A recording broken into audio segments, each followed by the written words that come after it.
So hello and welcome back to another video. My name is Glenn and today we're talking about dye fields. So let me adjust the microphone. So dye fields occur when there is grease or oil or something in the way of the actual dye coming into contact with the flan. So it doesn't impart a good image on the actual coin. And as you can see here on the top part of Australia, so we're talking up here, we have a dye field. Grease has got in there, and pretty much you cannot see the top of the actual lettering. You can see penny is fine. So there are also other factors that could be at play here.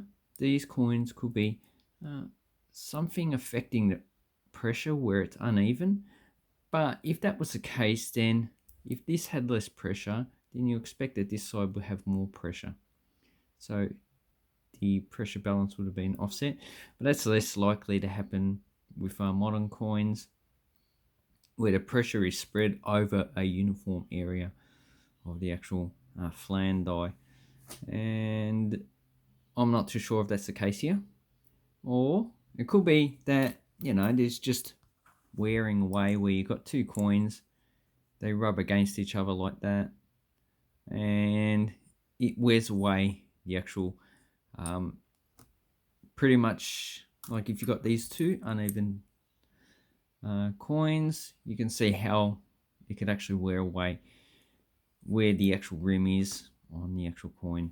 So that's another thing, but I'm pretty much going to discount those. If you get a lot of experience in coin collecting, you'll notice that there is a pattern in die fields. And as you can see on this side, the die field is at the same place. So you got Australia, and you got Regina, which has pretty much been die field. So I reckon this is part of the cleaning process. So they've put oil on it, probably clean the machinery to grease it. At this time, there would have been a lot of cogs in the system, and a lot of it's probably dripped off and been put on the machinery somehow. I don't know the exact mechanism. This one's got lamination floor as well. So that is a coin you should look for. So these sell for probably $5, $10, $20 depending on the actual error. Oops, and you don't drop it like that. So this one is in probably very fine condition. As you can see, George has been filled. So GE is almost non-existent. If that didn't exist, I'd probably put it like a $40 or $50 coin. And on this side, penny, you can see penny is at the same place. So obviously the coins that I've seen, they have die fields on both sides. If you've got die fields on both sides, it's a lot more expensive than just die field on one side. And as you can see, Australia's fine. Look at the side of the coin, I don't see any problem. So right, that place, I don't see any problem with that. And the same with this penny. Look at the side of the coin, go up and down. I don't see any problem with it. So it's just a die field on both sides. It can occur also on modern coins. So here's a $1 coin from 2005. So Elizabeth is a bit weak, but the amount of wear on the coin, yeah, you can see the lettering on this side is pretty good. So this could be a die fill, or it could be just wear on the coin. It's a bit hard to tell because, of the condition of the coin. So when a coin is like this, you have to use your experience basically, or if you don't have experience, just get an informed decision of other people that have experience coin collecting, like a coin shop. Facebook groups are also quite good, but this one is it's a pass for me. And here is a half penny with the bottom of half and penny being filled. It's a little bit worn as well. But you can see George as well on top of that, and the F is also filled as well. So not to the degree as the penny coins, but you know, it does its job. You can see on this side we have it's starting to split, so it's a weakness in the actual metal, not going through the coin that way, but going through the coin from the rim. So that's not rare. So die fields, they are a nice thing to actually get. So here I have another 2005. You can quite clearly see that the date has been filled. Now that also could be worn because of the state of the coin, but here's the other $1 coin. You can see the date is pretty in better condition, and you can see that the state of the coin itself is not that good.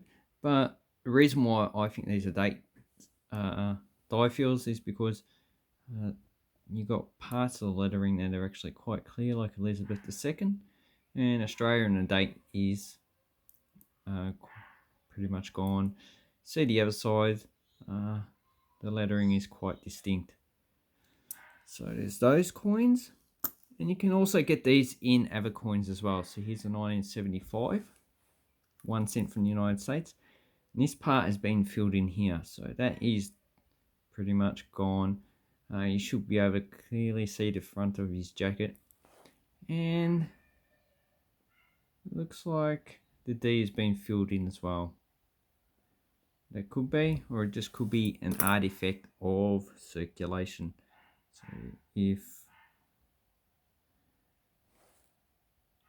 because this coin is not uncirculated, it's a bit hard to tell what the true cause is. So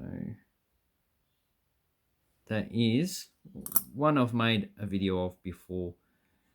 Then we have some Italian coins, so 50 Lira.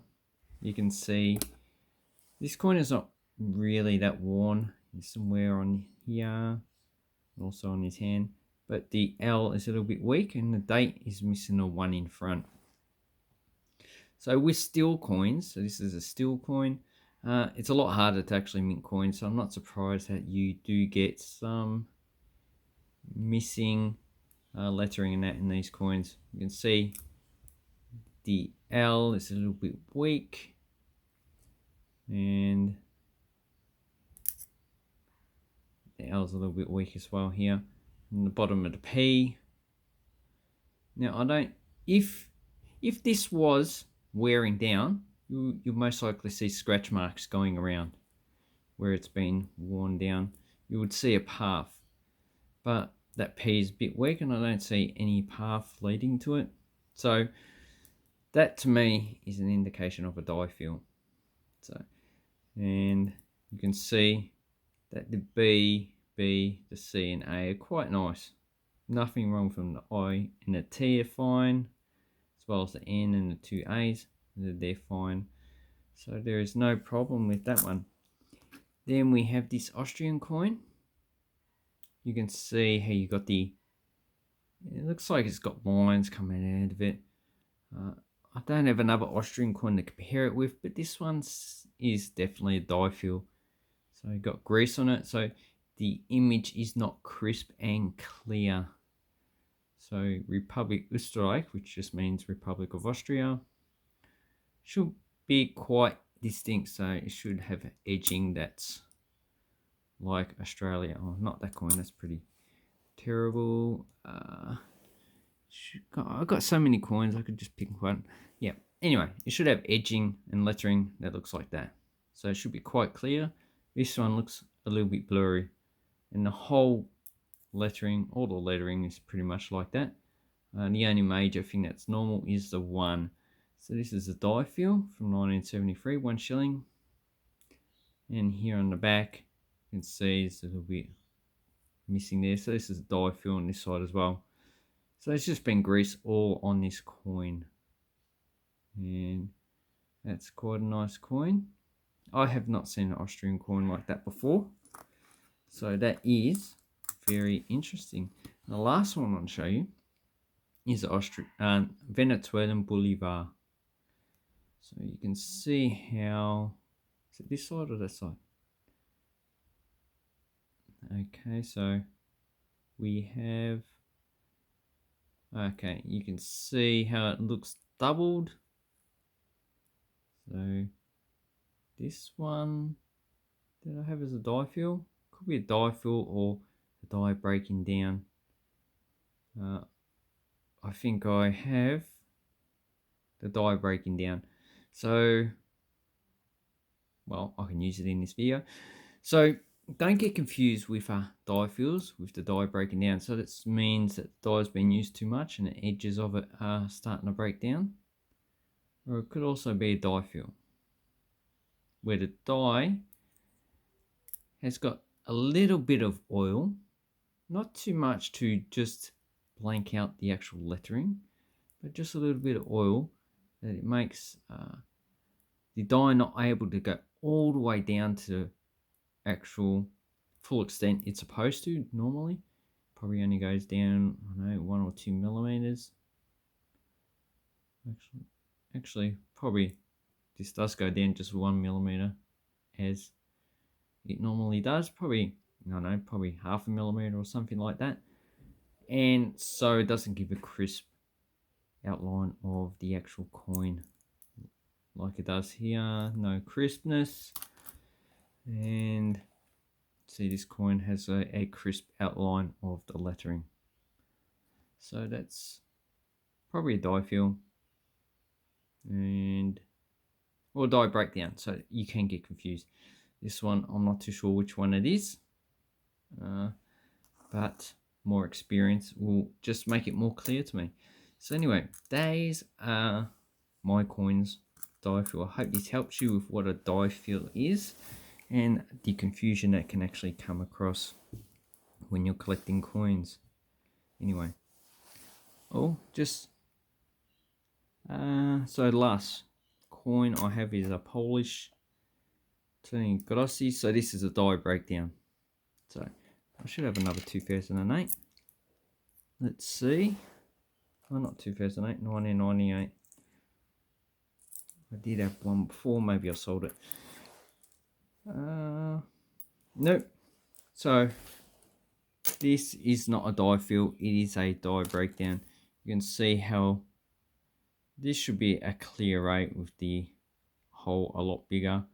It's just too fat, and you can see how it looks pretty much doubled. It's just the die breaking down. So this is where we get into cuds. So that will be in the next video. And thank you very much. And have an awesome coin and banknote collecting time. Thank you and goodbye.